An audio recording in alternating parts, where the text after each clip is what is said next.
Hello and welcome to Ready Bet Action. We are coming at you with some NFL DFS for Week 10, right? We're in Week 10. Nice. That would be for Sunday, November 12th. So want to make sure you get out there, you're getting all the competitions that you want to be in, and that means setting your lineups and getting in those at least a day early. Stefan, what are you excited about for DFS this week? I'm excited to get back on a winning record. I lost last week, large in part because Taysom Hill stole all of Alvin Kamara's touchdowns, and I didn't have CJ Stroud, so that hurt. I'm excited for this. I think there's a lot of fun options this week. Actually, there's a few different games you could stack, and we'll give you some of our favorite ones. But there's a lot of different pieces, different ways to build lineups. Only a 10-game slate, so a couple fewer games than we're used to. But I'm excited. I'm gonna have a lot of cash lineups. And then I'll be, of course, as I always do, sprinkling in some tournaments. So always a lot of fun. I like to kind of have 2 or 3 quarterbacks that I build around for all of my leagues. And I like our 3 plays for this week. Should we jump into them right away? Not dilly-dally around? Let's do it. Let's talk about some quarterbacks. You like this. You wanted to add this first guy, Justin Herbert at 7,700, second most expensive quarterback on the slate. You wanted him in our player pool. Talk to me a little bit as to why. I think we got a high-scoring game. I think the Chargers are trying to make a season out of it. You got the Lions at home who can score a lot of points. Weather shouldn't be a factor there in Southern California, at least in that stadium. You know, I really like a lot of points to happen in this game.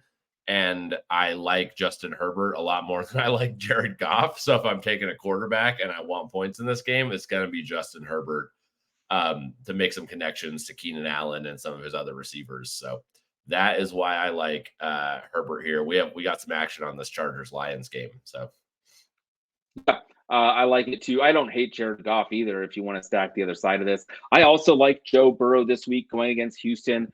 We mentioned CJ Stroud. I think in order to really take down a slate, you really need both sides of the football to be pushing the envelope. And I think Houston can push Cincinnati enough that Joe Burrow needs to do a lot through the air. And while T. Higgins is out, I do think we have some version of Jamar Chase there. And there's enough other weapons. I think Joe Burrow can push it enough to get it.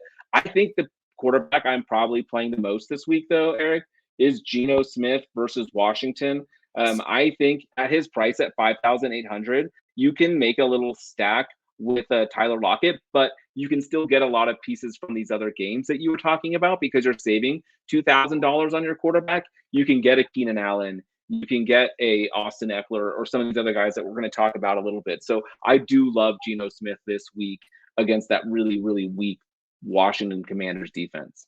Well, and if anyone's been paying attention, the Commanders literally just traded their entire pass rush. Like they're just like, we just don't want a pass rush anymore. So let's just go ahead and trade that entire part of our defense. So Geno should have a lot of time to throw, should have a lot of time to make connections to his guys. I think everyone's healthy from his receivers this week. The main players. DK is questionable. But we got Njigba and Lockett that we'll be talking about. Let's run over to running backs real quick. You mentioned liking Herbert and his weapons, and Austin Eckler is certainly one of those in that passing game. Austin Eckler was not that involved last week, but against Detroit, I think he will be. I think we see him get that higher share of targets that we're used to. I'm guessing that's why you like Austin Eckler this week as well. Yeah, same. He's going to be a great out of the backfield option for Herbert this week. So, run game, pass game, I might be putting some on his when we do our NFL picks. I might have an Austin Eckler over rushing and receiving yards as one of my picks this week. So yeah, I like that. I think for let's package these the second and fourth guy. We got Tony Pollard and Rico Dowdle, both running backs for the Dallas Cowboys. I think it's kind of how you want to play it out. If you want the main guy, get Tony Pollard. My concern is he might only play 2.5 quarters. I mean, if he does, he might have already maxed value in that point. Maybe he's already got 2 touchdowns.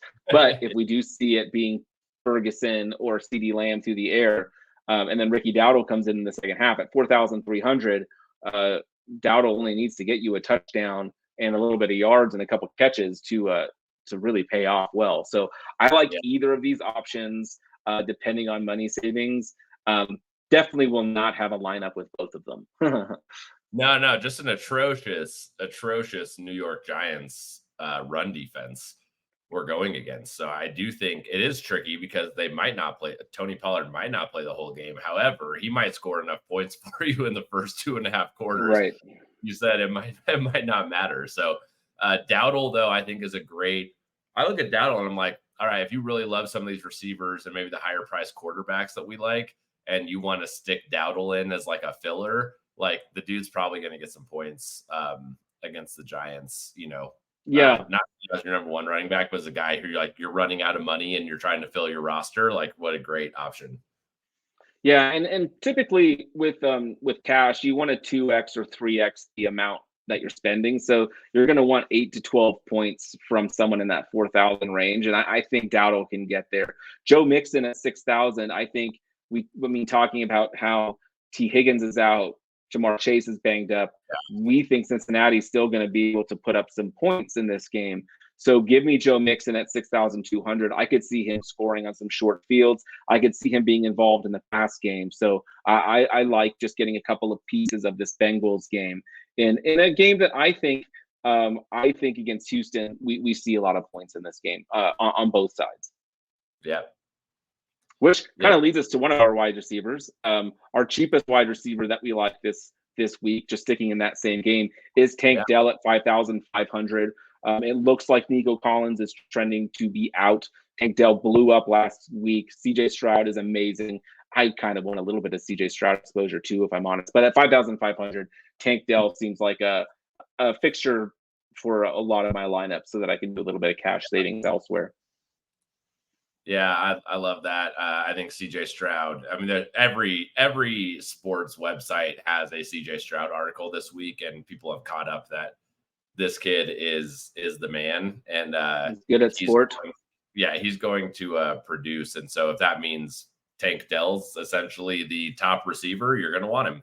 So yeah, I'm going to go. I'll take us back to that Chargers Lions game, which obviously we really like this week. I think you take either Keenan Allen or Amon-Ra St. Brown. It's the same as we were talking about Herbert or Goff. Probably just depends on how it fits into the money and the lineup. I think Keenan Allen. I need to look this up. I think Allen's maybe more likely to get you a touchdown, but man, St. Brown has actually been scoring touchdowns this year, and it's been great. So I really don't think you can go wrong with either of those guys in a high scoring, fair weather game. Yeah, I like this. I think it's in a dome as well. So those controlled game environments really make a big difference. Our final receiver, $6,100 for Tyler Lockett. If you're going to go Geno Smith, I like Tyler Lockett as a stack. I think he's going to have a really good game, and that price point just seems really nice for him, for a guy who could be a wide receiver one on the day. We've seen it before with Tyler Lockett. Let's jump over to tight end. You mentioned, or we've been talking a little bit about that Detroit game.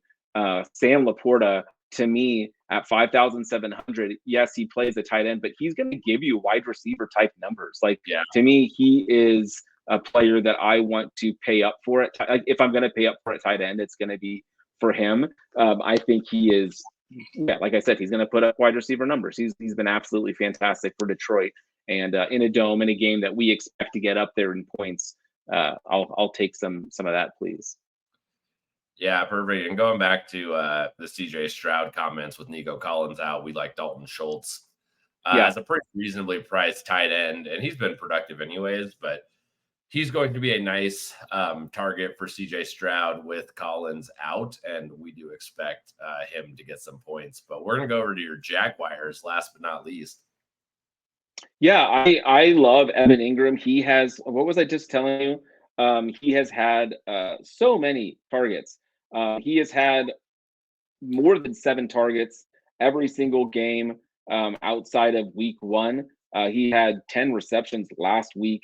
So against San Francisco, where I think Jacksonville is going to be throwing a lot, I like Evan Ingram to, again, get up there in that double-digit target range, maybe get 6 catches for 60 yards, maybe a touchdown. Again, that would him getting us 12 points, 6 receptions for 60 yards would already be great. So I think Evan Ingram smashes at this price point. We have a couple of defenses here. I know you like Dallas Cowboys. They are the most expensive, but do you ever like paying up for the most expensive when it's a situation where like they're going against a terrible team in the Giants and they could legitimately shut them out? Is it worth paying up to you? I think so. Like, it's hard because there are just every so often there's like a couple games a year that if you don't have that defense on your team, right, like, you're probably not going to be winning that week, which is like a crazy thing to think about with defenses. But like, who did this happen with? It happened once this year where we had a defense that scored like 28 points or something like that. right, And yeah, this could be one of those scenarios that you could find. You don't want to lose because you didn't take the obvious defense here. That's, should just crush the Giants. They could shut them out, multiple turnovers, scoring, all of that stuff. So yeah, that's hard. I think it just depends on how you think it's going to go. I guess we have talked about the Dallas starters maybe not playing the entire game because they're just crushing them. So maybe there's garbage time that kind of balances this out a little bit. But to answer your question, yeah, I'm definitely into it if it fits into the rest of my strategy. I'm still going to prioritize offensive players, is what I should say. But yes, I will say I'll have a few Dallas Cowboys Rico Dowdle stacks in tournaments this week. So get your defense and your running back for less than $9,000. Well, that's awesome. Let me throw out the Tampa Bay Buccaneers as well against Tennessee. They're at home against Will Levis, who we still think is a bad quarterback. So that is our final recommendation. It's kind of a midpoint play. Why don't we jump back to the top, Eric? Why don't we switch back? This is the part of the show that we like to kind of go through our picks, give you the quick rundown.